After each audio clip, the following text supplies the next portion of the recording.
तो आज बिहार के बारे में ही हम लोगों को पढ़ना है। बिहार में किस तरीके से कृषि होता है, कौन कौन सा कृषि होता है, ये सब कुछ ना हम लोग आज पढ़ने वाले हैं। यही है प्यारे बच्चों अपना बिहार। अपने बिहार के ये 38 जिले, और इसी 38 जिले से आप सभी बच्चे आते हैं। इसी 38 जिले से आप सभी लोग पढ़ाई कर रहे हैं, और इसी 38 जिलों के बारे में हम लोगों को इस चैप्टर में पढ़ना भी है, बिहार के बारे में। चैप्टर का ही नाम है बिहार कृषि और वन संसाधन, यानी कि बिहार में क्या हालचाल है कृषि का और वन का, उसके बारे में पढ़ना है। ठीक है ना। बिहार में खेती बाड़ी का क्या हाल है, बिहार में कृषि का क्या हाल है और वन का क्या हाल है, इसके बारे में हम लोगों को इस चैप्टर में पढ़ना है। प्यारे बच्चों, सबसे पहली बात तो यह कि आप लोगों को पता है कि बिहार एक कृषि प्रधान राज्य है। मतलब बिहार की जो अधिकांश जनसंख्या है वो खेती करने वाली है। ठीक है ना। बिहार की अधिकांश जनसंख्या खेती पर ही निर्भर करती है। यहाँ के अधिकांश लोग खेती करते हैं, और जब यहाँ के अधिकांश लोग खेती करते हैं तो बिहार की जो आजीविका है उसका मुख्य साधन भी कृषि हो गया। खास करके गांव के लोग तो कृषि पर ही आश्रित होते हैं। शहर के लोग तो भाई बिजनेस व्यापार कर लेते हैं, कोई नौकरी चाकरी सब कर लेते हैं, लेकिन गांव के जो लोग होते हैं वो खेती करते हैं, पशुपालन करते हैं, मत्स्य पालन करते हैं, यही सब करके अपना जीवन यापन करते हैं। तो आज उसी बिहार के बारे में पढ़ना है। अच्छा, दूसरी बात, हम आप लोगों को इसके पहले भी चैप्टर में रबी फसल, खरीफ फसल, ये सब कुछ बता चुके हैं ना, कि रबी फसल क्या होता है, खरीफ फसल क्या होता है, गर्मा फसल क्या होता है, ये सब कुछ आप लोगों को हम बता चुके हैं। तो ये सब कुछ आप लोगों को पहले से पता है। ऐसा नहीं है कि बिहार में रबी फसल गेहूं को कहते हैं और जब आप उत्तर प्रदेश चले जाइएगा तो वहां रबी फसल धान को कह देंगे, ऐसा नहीं है। रबी फसल गेहूं है तो भारत के किसी भी राज्य में जाइए रबी फसल गेहूं ही पढ़ाया जाएगा। तो इसलिए ये सब कुछ हम आप लोगों को पहले से पढ़ा चुके हैं। और प्यारे बच्चों, हम लोग आज बिहार के बारे में पढ़ेंगे। ठीक है ना, ध्यान रखिएगा। तो आइए, सब बच्चे लोग तैयार हैं? सब लोग तैयार हैं? सब बच्चों का एक ही कमेंट आ रहा है कि सर कल के लिए बड़ा दुखी हैं। दुखी तो हम भी हैं भाई, लेकिन क्या करिएगा, ऊपर वाले की कृपा है, भगवान की है माया, कहीं धूप कहीं छाया। तो सब ईश्वर की कृपा है। भगवान हो सकता है कुछ और बेहतर के लिए ऐसा किए हो। ठीक है ना। कहते हैं कि बेहतर से बेहतर की तलाश करो, मिल जाए नदी तो समंदर की तलाश करो। अक्सर टूट जाते हैं शीशे पत्थर की चोट से, अक्सर टूट जाते हैं शीशे पत्थर की चोट से, लेकिन पत्थर टूट जाए ऐसा शीशा तलाश करो। प्यारे बच्चों, हो सकता है कि भगवान कुछ वैसा शीशा तलाश करने के लिए कुछ ऐसा कर रहे हो। कोई बात नहीं है, आराम से हम लोग इत्मीनान से कल शाम 7 बजे क्रैश कोर्स लॉन्च करेंगे। तो कल शाम के 7 बजे आप लोग तैयार रहिएगा, फिर से उसी अंदाज में। ठीक है ना। बाकी आप लोगों का जितना सपोर्ट मिला है ना, काबिल तारीफ है। आप लोगों ने साबित कर दिया है भाई, इस तरीके से पावर दिखाया जाता है। आइए प्यारे बच्चों, हम लोग ना पहले सिलेबस के बारे में बात करते हैं, क्योंकि सिलेबस को भी हम लोगों को साथ साथ देखना है। ध्यान से देखते जाइएगा, ज्यादा कुछ समझना नहीं है, सब कुछ पहले से आप समझे हुए हैं, सब कुछ पहले से पढ़े हुए हैं। बस थोड़ा सा आप एक बार देख लीजिएगा ना तो सब हो जाएगा। जैसे बिहार के बारे में बात किया जाए तो बिहार के बारे में आपको पता है कि बिहार क्या है, कृषि प्रधान राज्य है। बिहार एक कृषि प्रधान राज्य है। कृषि प्रधान राज्य कहने का मतलब हुआ कि जो बिहार की अधिकांश जनसंख्या है वो कृषि पर निर्भर है। बिहार की अधिकांश जनसंख्या कृषि कार्य में संलग्न है। 80% आबादी, बिहार का कितना प्रतिशत आबादी, 80% आबादी जो है वो कृषि कार्य पर निर्भर है। ठीक है ना। अच्छा, भूमि का अगर बात किया जाए तो 1990-91 में लगभग 48.88% भूमि पर कृषि की जाती थी। यानी कि बिहार में लगभग 48.88% भूमि पर, मतलब जो 100% है, जैसे आप ये मान लीजिए, आप ना ऐसे मान लीजिए कि ये जो 100% भूमि है, ठीक है बाबू, अब आप ऐसे समझिए, ये जो ना 100% जो भूमि है, ये मान लिया जाए कि 100% भूमि है। ठीक है। तो 100% में से प्यारे बच्चों, 100% में से, ठीक है, आपको भी हम दिखा रहे हैं, 100% में से कितना प्रतिशत पर, 48% भूमि पर कृषि की जा रही है। यानी कुल मिलाकर के अगर ऐसा कहा जाए तो इस तरीके से हम लोग कह सकते हैं कुछ 48% भूमि पर कृषि की जा रही है ना। तो अगर 48% भूमि पर कृषि किया जा रहा है तो आधा, लगभग प्यारे बच्चों आधा भूमि पर आपका कृषि ही किया जा रहा है। ठीक है, आधा भूमि पर आपका कृषि कार्य किया जा रहा है। यानी इस तरीके से मतलब आधा भूमि पर आपका कृषि कार्य किया जा रहा है। यानी कि बिहार का जितना भूमि है उसका लगभग आधा भूमि पर खेती होता है। बाकी बिहार में वन बहुत ज्यादा नहीं है, बिहार में वन बहुत कम है। आप लोगों को हम वन संसाधन चैप्टर में पढ़ाए थे, आप लोगों को याद है भूल गए कि बिहार में वन कितना प्रतिशत है? कितने बच्चों को याद है? एक बार जल्दी से बताइए, देखते हैं कितने बच्चों को याद है। बिहार में वन कितना प्रतिशत है? 7%। बहुत बढ़िया। बिहार में वन जो है ना वो कितना प्रतिशत है बाबू? बिहार में वन ना 7% है। 7% ही मात्र यहाँ पर वन है। सोचिए कितना है कम, और कम से कम वन चाहिए 33-34%, लेकिन यहाँ पर 7% ही मात्र वन है। खैर कोई बात नहीं। बिहार में लगभग भूमि जो है वो आधे भूमि पर, मतलब बिहार का जो क्षेत्रफल है उसके आधे भूमि पर ना लगभग खेती किया जा रहा है। ठीक है, आधे भूमि पर लगभग खेती किया जा रहा है। चलिए 2005-6 की अगर बात किया जाए बाबू, तो 2005-6 का अगर बात किया जाए तो 5-6 में 59.37% भूमि पर कृषि होने लगा। यानी कि धीरे धीरे धीरे धीरे करके खेती करने वालों का जो संख्या है वो बढ़ा, क्योंकि 1990-91 में 48% भूमि पर मात्र खेती हो रहा था।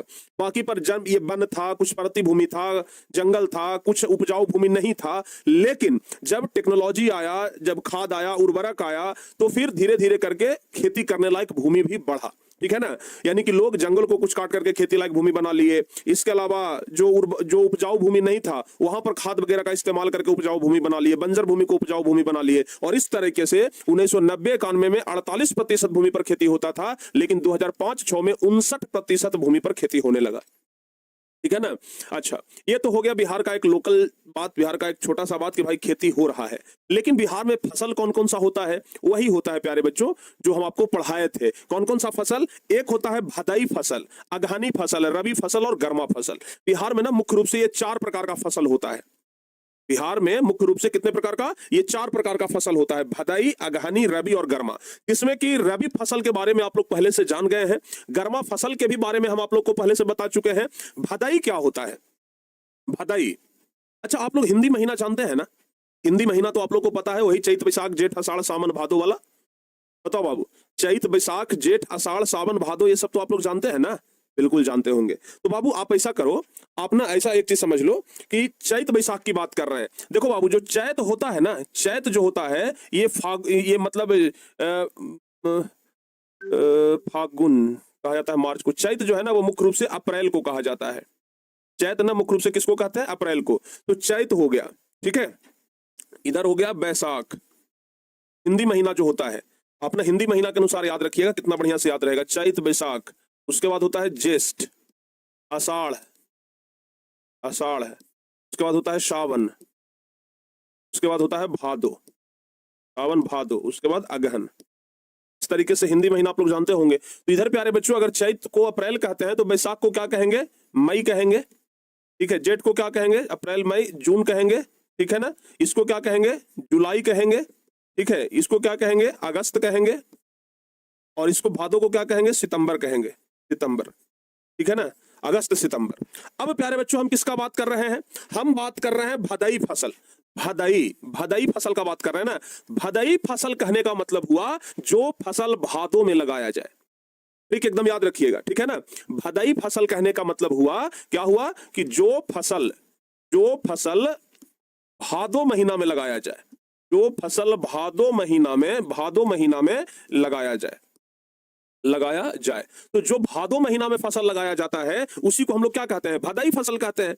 जो भादो महीना में लगाया गया उसको क्या कहेंगे? भदाई फसल कहेंगे। तो प्यारे बच्चों यहां पर भादो कहने का मतलब सितंबर, तो अगस्त सितंबर महीने में, ये 2 महीना को मान करके चलिए। ठीक है ना, अगस्त सितंबर महीने में भदाई फसल लगाया जाता है। यानी कि ये जो भदाई फसल है बाबू, ये भदाई फसल कब लगता है? अगस्त सितंबर के महीने में। ठीक है ना, अगस्त सितंबर के महीने में ये भदाई फसल लगता है।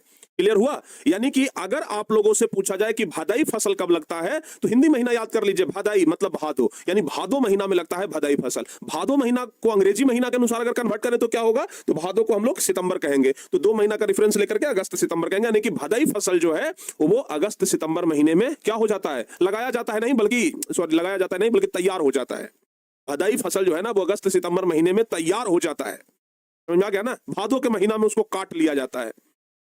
समझ में आ गया? यानी कि भदाई फसल जो है वो अगस्त सितंबर महीने में तैयार हो जाता है। जो फसल भादो महीना में, यहां तो ये है तैयार हो जाए।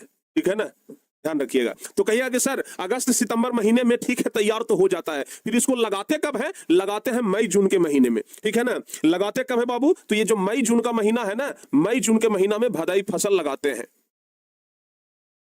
भदाई फसल लगाते हैं। यानी कि भदाई फसल जो है यह मई जून के महीने में लगाया जाता है और अगस्त सितंबर के महीने में काट लिया जाता है। अच्छा एक बात आपको पता है, धान का खेती तो ऐसे बरसात में होता है, धान का खेती तो ऐसे बरसात में होता है, लेकिन एक गर्मा धान भी होता है, आपको पता है कि नहीं है? एक गर्मा धान भी होता है। भदाई फसल के अंतर्गत ना धान का फसल भी आता है, ज्वार का फसल आता है, बाजरा का फसल आता है, मकई का फसल आता है, जूट का फसल आता है, कुछ सब्जी भी जो है वो भदाई फसल में होता है। तो बाबू भदाई फसल में बहुत सारे फसल हैं, ठीक है ना, ध्यान रखिएगा। तो अगर भदाई फसल के बारे में बात किया जाए तो यही लिखेंगे कि भदाई फसल की शुरुआत मई जून महीने से होती है और अगस्त सितंबर महीने में काट ली जाती है। जो भदाई फसल है ना, इसकी शुरुआत मई जून महीने में होता है और अगस्त सितंबर के महीने में काट भी लिया जाता है। समझ में आ गया? सारे बच्चों को समझ में आया?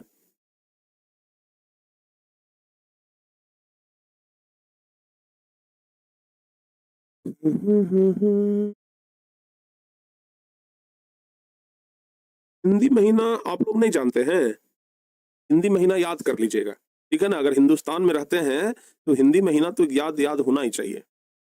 पहले ना गांव के लोग जो होते थे, पहले के लोग, गांव के लोग क्या छोड़िए, पहले के लोग जो थे वो जनवरी फरवरी नहीं करते थे। जनवरी फरवरी तो अंग्रेज आकर के दे दिया हम लोगों को, ठीक है ना।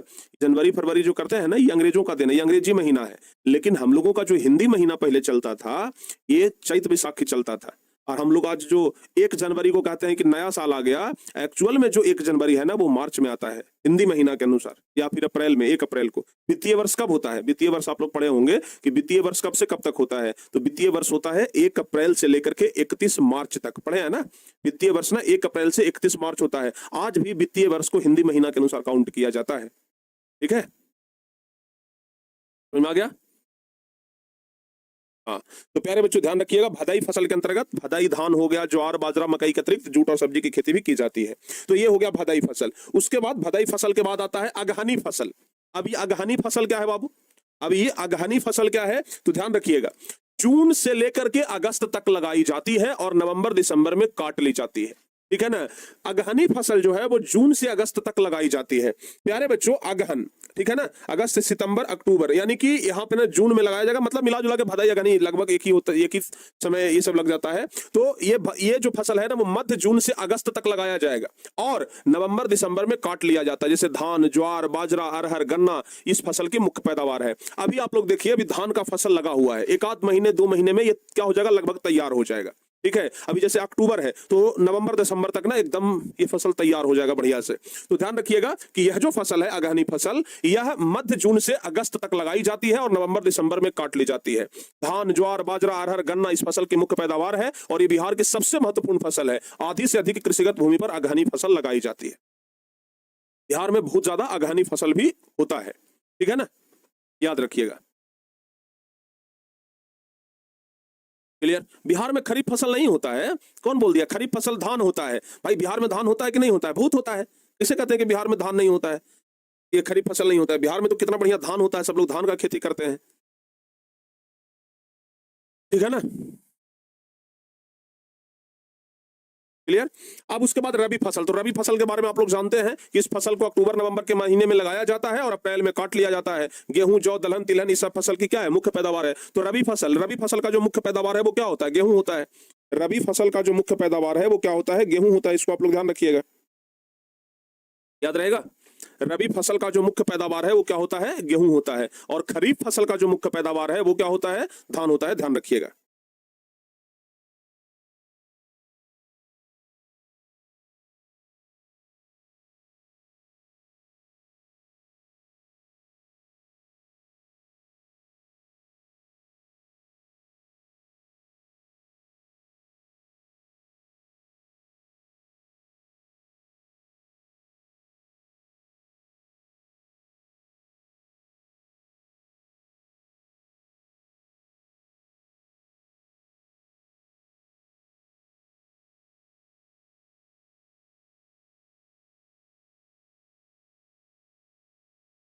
समझ गए ना बाबू?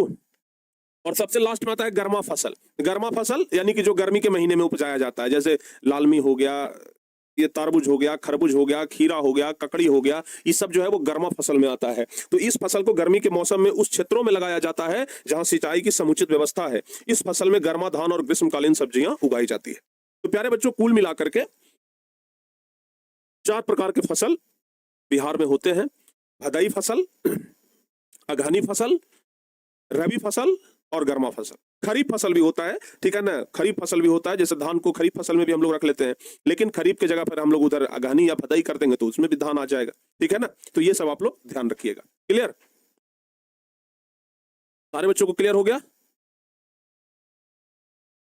पूस महीना में ठंडा होता है आपको, हाँ बिल्कुल, आप लोग एक चैप्टर पढ़े होंगे, पूस की रात, हल्कू वाला पढ़े हैं ना चैप्टर, अंग्रेजी महीना, ये अंग्रेजी सब्जेक्ट में एक चैप्टर पढ़ना था, पूस की रात, वो वाला आप लोग जरूर पढ़े होंगे। क्लियर? चलिए आगे बढ़ते हैं बाबू।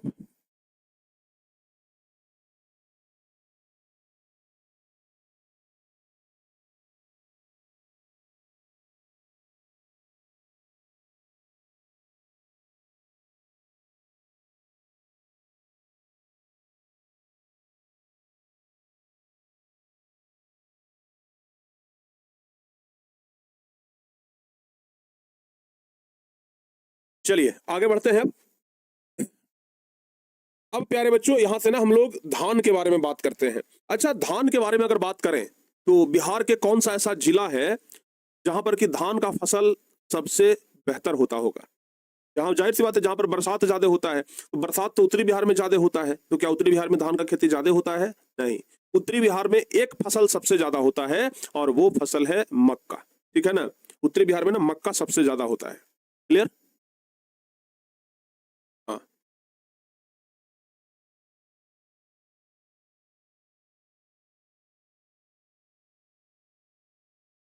सारे बच्चों को समझ में आ गया? खरीफ फसल बिहार में, हाँ हाँ, जनवरी, जनवरी नाइट, बिल्कुल जनवरी नाइट ना।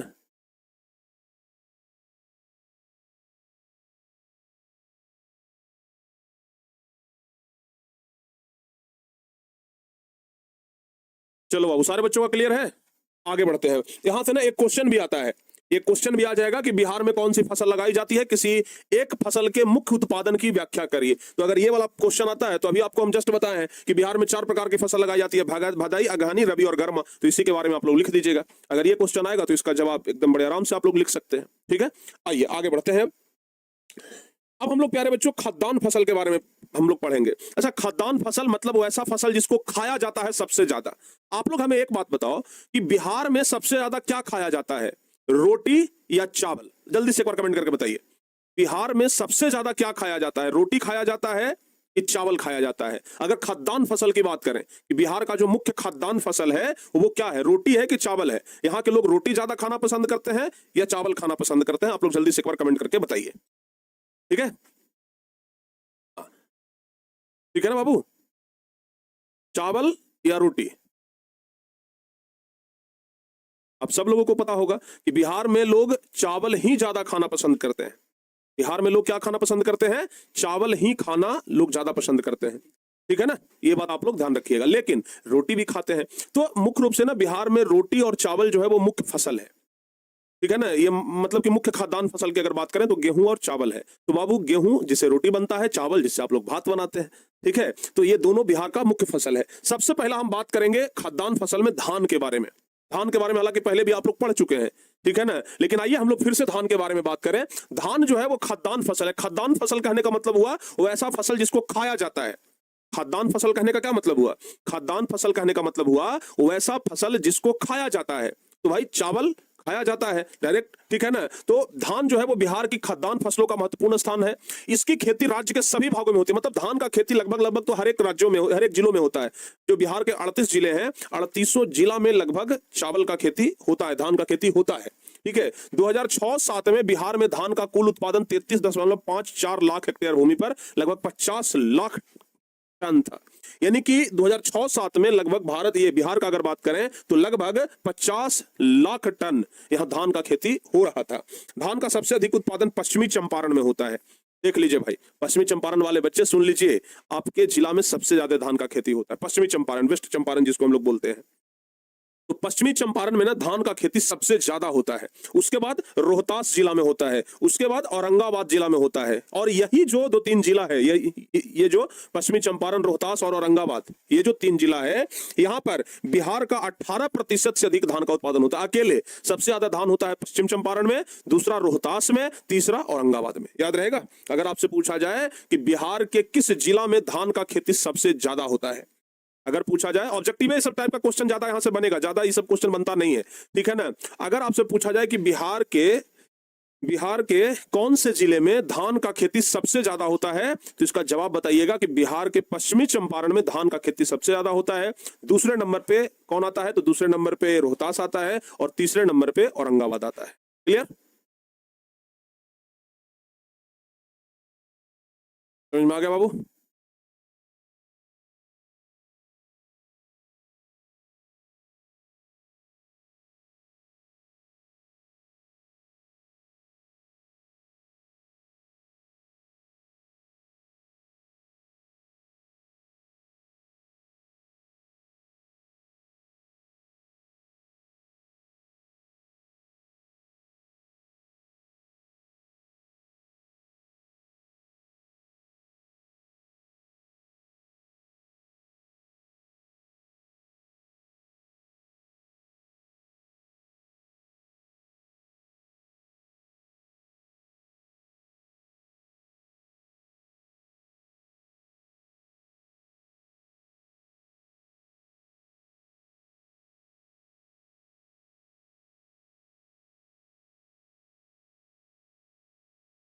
चलिए, यहां तक में कोई दिक्कत है बाबू?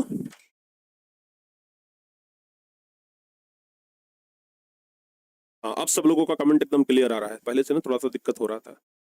चलिए, यहां तक में किसी प्रकार का कोई दिक्कत?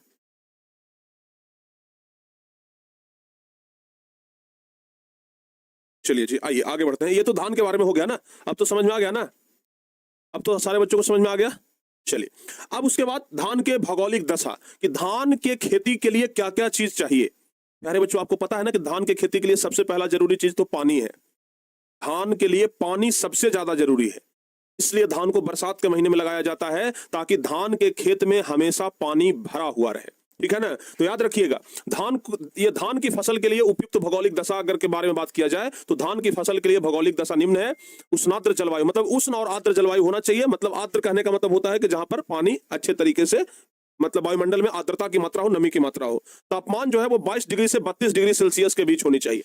तापमान कितना होना चाहिए? 22 डिग्री से 32 डिग्री के बीच होनी चाहिए। मतलब तापमान जो है ना, वो 22 से 32 के बीच में होना ही चाहिए, तापमान ज्यादा नहीं होना चाहिए। वर्षा 150 से 300 सेंटीमीटर, मतलब वर्षा जितना ज्यादा हो उतना ठीक है। वर्षा धान की खेती के लिए वर्षा जितना ज्यादा होगा उतना ज्यादा बढ़िया रहेगा। मिट्टी जलोढ़ चिकनी होनी चाहिए। ऐसे भी आपको बता चुके हैं कि सबसे ज्यादा, अच्छा, सबसे ज्यादा उपजाऊ मिट्टी कौन सा होता है? दोमट मिट्टी। दोमट मिट्टी को ही जलोढ़ मिट्टी कहते हैं। तो जब जाहिर सी बात है, जब जलोढ़ मिट्टी सबसे ज्यादा उपजाऊ है, तो धान का खेती भी सबसे ज्यादा किसमें होगा? जलोढ़ मिट्टी में होगा। धान के लिए बुआई ये जून से अगस्त महीने में और कटाई सितंबर से नवंबर महीने में होनी चाहिए। जैसे देखिए, अभी नवंबर महीना आ रहा है, अक्टूबर नवंबर में ना धान का कटाई शुरू हो जाएगा, ठीक है। तो बाबू, धान के लिए भौगोलिक दशा, भौगोलिक दशा कहने का मतलब होता है कि धान की खेती के लिए क्या क्या चीज जरूरी है। धान की खेती के लिए क्या क्या चीज जरूरी है, ये बात आप लोग ध्यान रखिएगा, ठीक है। अच्छा, अभी बाढ़ का सिचुएशन जैसे बिहार के कई जिलों में बना हुआ है। आप में से कौन कौन से ऐसे बच्चे हैं जिनके जिला में बाढ़ आया हुआ है? आप में से किस किस बच्चे हैं जिनके जिला में, जिनके भी जिला में बाढ़ आया हुआ है, एक बार अपने जिला का नाम बताइए, ठीक है ना। एक बार बाबू अपने जिला का नाम आप लोग बताइए, जहां पर कि बाढ़ आया हुआ है। जहां पर कि बाढ़ आया हुआ है, एक बार जल्दी जल्दी से ना आप लोग बताइए, बिहार के किस जिले में बाढ़ आया हुआ है। अररिया, सीतामढ़ी, ये सब जगह पे बाढ़ आया हुआ है ना, किशनगंज में, ठीक है।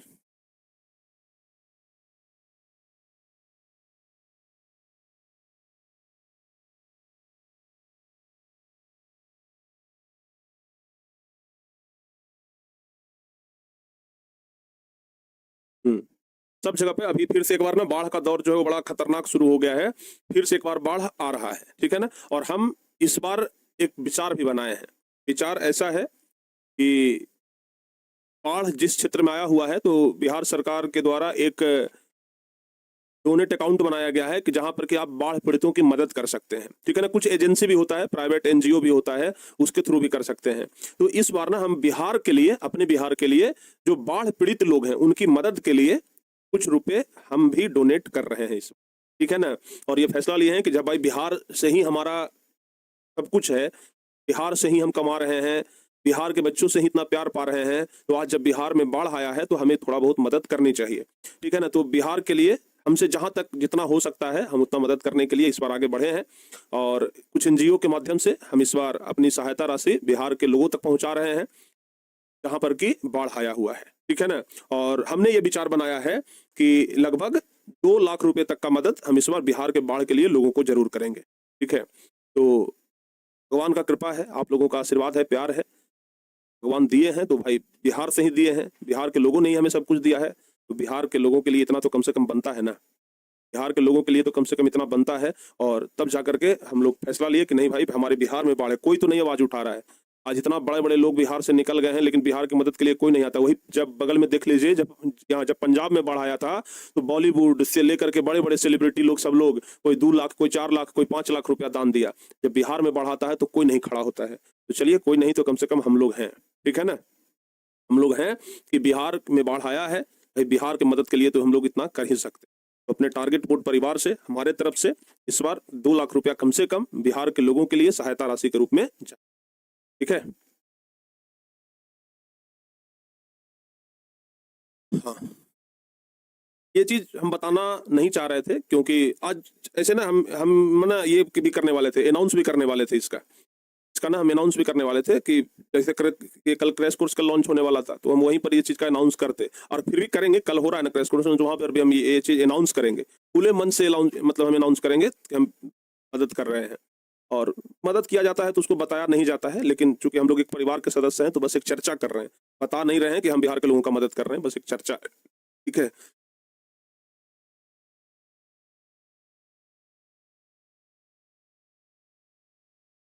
चलिए आगे आते हैं बाबू। अब आगे बढ़ते हैं। चावल के बारे में तो बात कर लिए, अब बात करते हैं हम गेहूं के बारे में। गेहूं एक ऐसा फसल जिसको कि पानी का जरूरत नहीं होता है, 1-2 पानी दे दीजिए आराम से वो फसल तैयार हो जाता है। 2 पानी तो काफी है, मैक्सिमम 3 पानी, इससे ज्यादा जरूरत पड़ता नहीं है।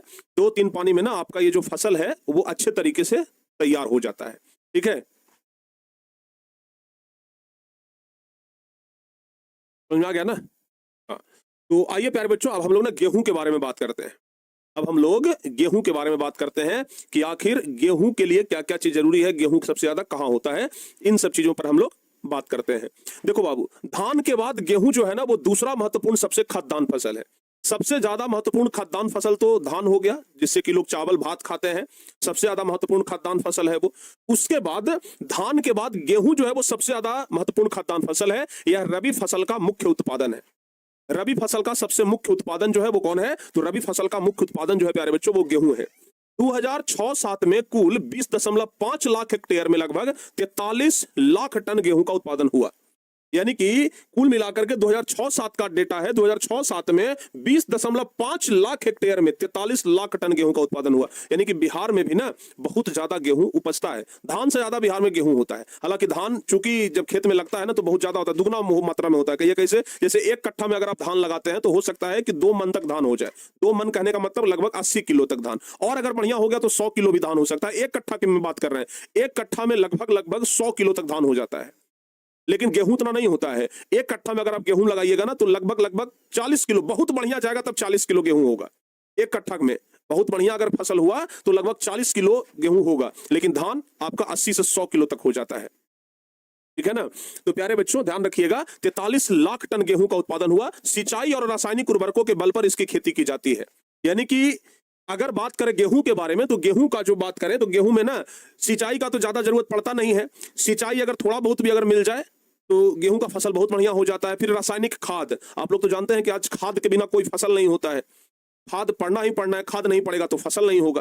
ठीक है, तो सिंचाई और रासायनिक उर्वरक के बल पर ही गेहूं की खेती की जाती है और इस फसल की बुआई नवंबर दिसंबर महीने में की जाती है। मतलब जाड़े के महीने में, ठंडे के महीने में इसकी बुआई की जाती है और गर्मी के महीने में, मार्च अप्रैल में महीने में इसको काट लिया जाता है, ध्यान रखिएगा। और सबसे सबसे अग्रणी जिला की बात किया जाए बिहार में कि सबसे ज्यादा गेहूं कहां होता है, तो वो जिला है रोहतास। वो जिला कौन है बाबू? रोहतास जिला है, ध्यान रखिएगा, रोहतास जिला है, इस बात को आप लोग ध्यान रखिएगा। तो 2006-07 में गेहूं के उत्पादन में रोहतास जिला सबसे आगे था। तो रोहतास जिला जो है वो धान के उत्पादन में भी आगे है और गेहूं के उत्पादन में भी आगे है। आपको धान के उत्पादन में आगे कौन बताए थे? पहला, दूसरा और तीसरा जिला का नाम बताइए जल्दी से। धान के उत्पादन में पहला, दूसरा और तीसरा जिला का नाम बताइए। सबसे पहला क्वेश्चन है धान के उत्पादन में, धान के उत्पादन में, धान के उत्पादन में प्रथम स्थान, धान के उत्पादन में प्रथम स्थान कौन जिला का है बाबू? तो धान के उत्पादन में प्रथम स्थान जो है वो बिहार में। हम कहां का बात कर रहे हैं? बिहार का बात कर रहे हैं, बिहार का बात कर रहे हैं। ठीक है ना, कि धान के उत्पादन में बिहार में प्रथम स्थान जो है, ध्यान से सुनिएगा, धान के उत्पादन में बिहार में प्रथम स्थान किसका है? वेस्ट चंपारण यानी पश्चिम चंपारण का है। ध्यान रखिएगा, किसका है? पश्चिम चंपारण का है, पश्चिम चंपारण का है। ठीक है ना, पश्चिम चंपारण का है। और अगर गेहूं के बारे में अगर बात किया जाए, दूसरा ध्यान रखिएगा गेहूं, दूसरा ध्यान रखिएगा गेहूं, कि गेहूं के उत्पादन में, गेहूं के उत्पादन में, गेहूं के उत्पादन में प्रथम स्थान, प्रथम स्थान, प्रथम स्थान या अग्रणी जिला भी बोल सकते हैं, इस तरीके से भी लिख सकते हैं। गेहूं के उत्पादन में अग्रणी जिला, अग्रणी जिला कौन सा है? तो गेहूं के उत्पादन में अग्रणी जिला है रोहतास, रोहतास। जबकि चावल के उत्पादन में रोहतास दूसरे नंबर पे आता है, चावल के उत्पादन में रोहतास जो है वो दूसरे नंबर पे आता है, लेकिन गेहूं के उत्पादन में रोहतास जो है वो पहले नंबर पे आ जाता है। ठीक है ना, गेहूं के उत्पादन में रोहतास जो है वो पहले नंबर पे आता है, ध्यान रखिएगा। चलिए आइए आगे बढ़ते हैं, गेहूं के बारे में आप लोग समझ गए। अब प्यारे बच्चों बात करते हैं मक्का, मकई। भाई मकई का भुट्टा खाने में अलग मजा है। ठीक है ना, पहले हम लोग जब गांव में रहते थे तो हमारे दादाजी ना गांव, ये जो मकई का खेत होता था, ये खेत में ही मचान बनाते थे। ठीक है ना, थोड़ा ऊंचा करके बांस गाड़ करके और उसमें मचान बनाते थे। एकदम मचान पे बैठ करके आप भुट्टा खाने में जो मजा है ना, लगता है कि और मजा वो कहीं और नहीं है। तो मचान पर बैठ करके खाइए कभी भुट्टा, बड़ा मजा आएगा। ठीक है, तो मकई का खेती, सबसे ज्यादा मकई का खेती बिहार के उत्तरी बिहार में होता है। बिहार के उत्तरी भाग में, उत्तरी क्षेत्र में मकई का खेती सबसे ज्यादा होता है। खास करके कटिहार हो गया, खगड़िया हो गया, भागलपुर हो गया, उसके अलावा उधर किशनगंज हो गया, पूर्णिया हो गया, मधेपुरा हो गया, इन सब जगहों पर ना मकई सबसे ज्यादा होता है। ठीक है, ध्यान रखिएगा। तो बाबू बिहार का यह तीसरा मुख्य खाद्यान्न फसल है। सबसे पहला खाद्यान्न फसल हो गया चावल, जिसको धान बोलेंगे, दूसरा गेहूं, और तीसरे नंबर पे क्या आता है? मकई आता है। पहले के लोग मकई का रोटी खाते थे, मकई का दर्रा खाते थे, लेकिन आज न लोग रोटी खाते हैं न दर्रा खाते हैं, आज तो मकई का भुट्टा खाते हैं। ठीक है ना, लेकिन पहले के लोग मकई का दर्रा खाते थे, आज मकई का दर्रा जानवरों को खिलाया जाता है। तो प्यारे बच्चों ध्यान रखिएगा कि बिहार का यह तीसरा मुख्य खाद्यान्न फसल है। सिंचाई की व्यवस्था और उत्तम बीजों के उपयोग से इसके उत्पादन में काफी वृद्धि हुई है। इसका कुल उत्पादन 2006-07 में 798.31 हजार मीट्रिक टन है और सबसे अधिक उत्पादन खगड़िया जिला में होता है। आपको क्या बताया? खगड़िया जिला जो है ना वो मकई के लिए बड़ा फेमस है। सबसे ज्यादा मकई एशिया में कहा जाता है, सबसे ज्यादा मकई खगड़िया जिला में होता है। जबकि दूसरे और तीसरे नंबर पर समस्तीपुर है और बेगूसराय है। ये दोनों उत्तरी बिहार का है। बेगूसराय तो लगभग उधर ही पड़ता है, खगड़िया के बगल वाला ही जो ये जो जिला है वो बेगूसराय है। तो खगड़िया में होता है सबसे ज्यादा मकई, और फिर खगड़िया का एक बगल वाला जिला है बेगूसराय, समस्तीपुर, इन सब जगहों पर ना भी मकई का खेती सबसे ज्यादा होता है। तो अगर आपसे पूछा जाए मकई के उत्पादन में, अभी जस्ट हम आपको बताए थे गेहूं के उत्पादन में अग्रणी जिला कौन है? रोहतास है। लेकिन अगर तीसरे नंबर पर बात किया जाए मकई के, जिसको मक्का भी बोलते हैं, ठीक है ना, तो मक्का के उत्पादन में अग्रणी जिला कौन है बाबू? तो मक्का के उत्पादन में अग्रणी जिला, ध्यान रखिएगा, खगड़िया। ठीक है, मक्का के उत्पादन में अग्रणी जिला कौन है? खगड़िया हो जाएगा। खगड़िया जिला सबसे ज्यादा है मकई के उत्पादन करने के मामले में। देखो बाबू मकई क्या है ना कि उधर गंगा नदी है, ठीक है ना, गंगा है, कोसी है, दो तीन नदी है उधर, और गंगा का जो किनारे वाला जमीन है, गंगा का जो किनारा वाला जमीन है, जिसको हम लोग दियरा क्षेत्र बोलते हैं, दियरा, ठीक है ना, दियरा क्षेत्र बोलते हैं, उधर ना मकई का खेती बहुत होता है। और मकई का उपजाऊ, मतलब उपजाऊ जमीन है, नदी के किनारे वाला जमीन ऐसे भी उपजाऊ होता है, जिसके कारण उधर मकई का फसल एकदम बहुत होता है, बहुत होता है। ठीक है ना, तो ये ना आप लोग अच्छे तरीके से ध्यान रखिएगा। क्लियर? उत्पादन नहीं याद होता है तो ज्यादा दिक्कत नहीं है। अगर ये वाला याद नहीं होता है ना कि कुल उत्पादन कितना है, तो ये मत याद नहीं होता है तो देख लीजिए, याद कर लीजिएगा तो ठीक है, नहीं तो अगर नहीं याद होता है तो जबरदस्ती नहीं करना है। कम से कम ये याद रखिएगा कि धान के उत्पादन में पहला जिला कौन सा है, गेहूं के उत्पादन में पहला जिला कौन सा है और मकई के उत्पादन में पहला जिला कौन सा है। ये सब कम से कम ना आप लोगों को जरूर याद रखना है। आइए उसके बाद हम लोग बढ़ते हैं किसके तरफ, तिलहन फसल। तिलहन फसल कहने का मतलब कि जिसका क्या निकलता है, तेल। जैसे सरसों का तेल बनता है, राई का बनता है और सूरजमुखी का बनता है, और क्या क्या होता है, सूरजमुखी का होता है और राई का होता है, सरसों का होता है, और क्या होता है, और तीसी का तेल होता है। तो ये सब ना बहुत अधिक मात्रा में बनता है, ध्यान रखिएगा।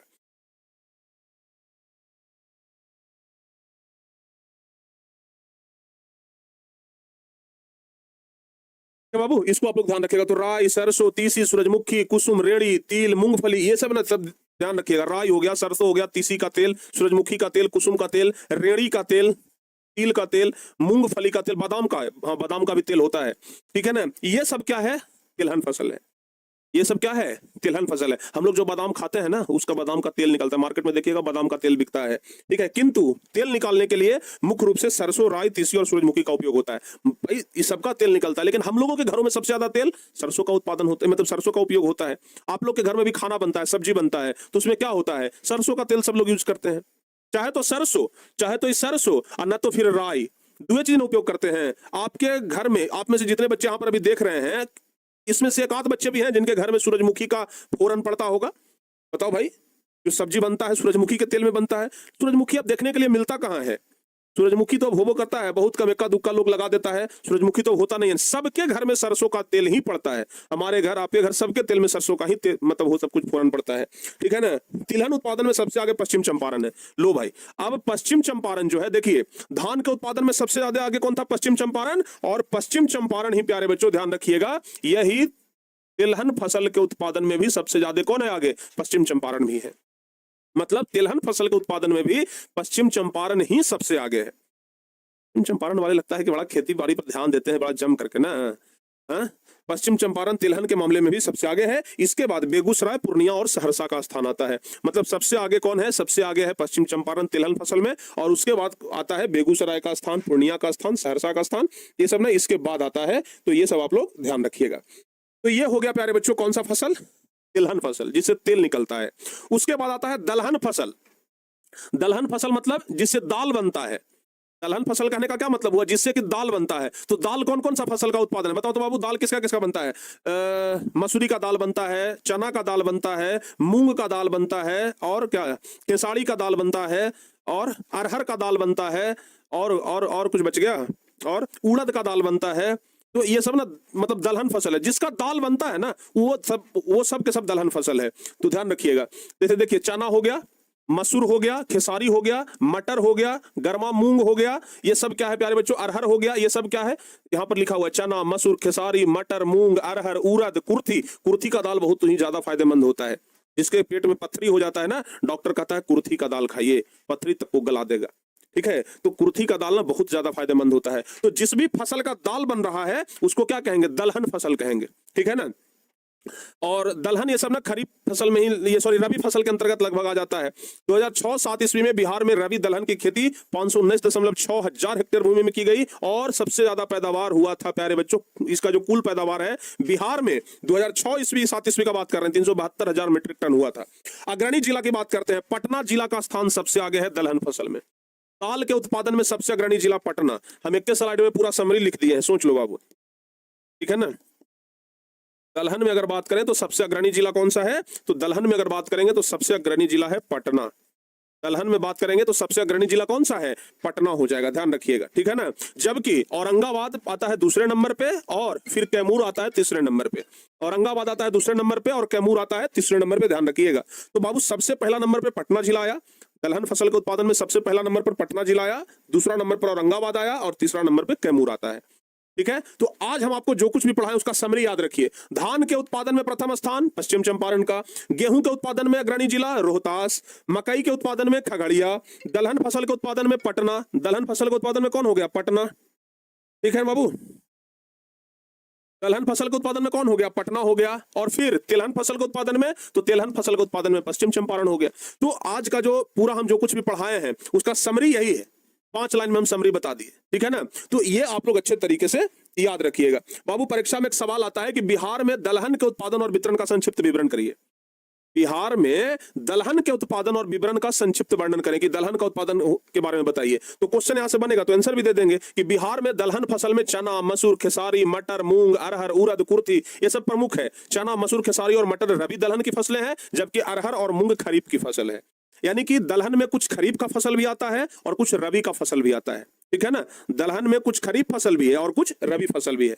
आपको जैसा कि बताया कि दलहन उत्पादन में पटना प्रथम स्थान पर है, औरंगाबाद दूसरे स्थान पर है और फिर कैमूर जिला तीसरे स्थान पर आता है। तो ये आप लोग याद रखिएगा, ठीक है बाबू। हाँ, सारे बच्चों का क्लियर। सिलेबस इस महीना के लास्ट तक बहुत हद तक हम खत्म करने का प्रयास करेंगे। इस महीना के लास्ट तक हम खत्म करने का पूरा प्रयास करेंगे, ठीक है ना। तो आज हम आपको बता दिए हैं सभी खाद्यान्न फसल के बारे में, मतलब वैसा फसल जिसको हम लोग खाते हैं वो सब फसल के बारे में आज बता दिए। धान के बारे में बताए, गेहूं के बारे में बताया, हालांकि ये सब के बारे में पहले भी बता चुके हैं। ज्योग्राफी में ही जब हम आपको कृषि चैप्टर पढ़ा रहे थे, दूसरा चैप्टर संसाधन के बाद वाला, तो उसमें हम आपको सब कुछ बताए हैं, लेकिन फिर से पढ़ना है तो फिर से एक बार हम लोग पढ़ ले रहे हैं। तो धान के बारे में बता दिए, गेहूं के बारे में बता दिए, मकई के बारे में बता दिए, दलहन फसल के बारे में बता दिए, तिलहन फसल के बारे में बता दिए, सब कुछ हम आप लोगों को आज कंप्लीट करवा दिए। हो गया ना सर जी? कुर्थी होगा या कुलथी? अब देखो भाई, बोलने का ना सब जगह अलग अलग है, कहीं पर कुर्थी बोलते हैं, कहीं पर कुलथी बोलते हैं। अब हम लोग तरफ कुछ और बोलते हैं, हो सकता है आपकी तरफ कुछ और बोलते होंगे, ठीक है ना। चलिए, तो अब प्यारे बच्चों नेक्स्ट क्लास में जब हम आपके साथ जुड़ेंगे तो वहां पर हम आपको व्यावसायिक फसल बताएंगे। यानी खाद्यान्न फसल तो पूरा हो गया, खाने वाला जो फसल था हम सब पढ़ा दिए, अब पढ़ाएंगे व्यावसायिक फसल के बारे में। व्यावसायिक फसल मतलब जो बिजनेस के लिए फसल उपजाया जाता है, जो व्यापार के लिए फसल उपजाया जाता है, उसको क्या बोलते हैं? व्यावसायिक फसल बोलते हैं, याद रखिएगा। तो प्यारे बच्चों नेक्स्ट क्लास में हम आप लोगों को व्यावसायिक फसल के ही बारे में बताएंगे। तो नेक्स्ट क्लास के लिए आप लोग तैयार रहिएगा। बाकी आज शाम में फिजिक्स का क्लास होगा, उसके लिए आप लोग तैयार रहिएगा, फिजिक्स से विद्युत धारा चैप्टर के लिए। तो प्यारे बच्चों आज शाम में मिलते हैं। अब अच्छे तरीके से मन लगा करके आप लोग पढ़ाई करिए, हंसते मुस्कुराते रहिए। मिलते हैं शाम वाली क्लास में, तब तक के लिए जय हिंद।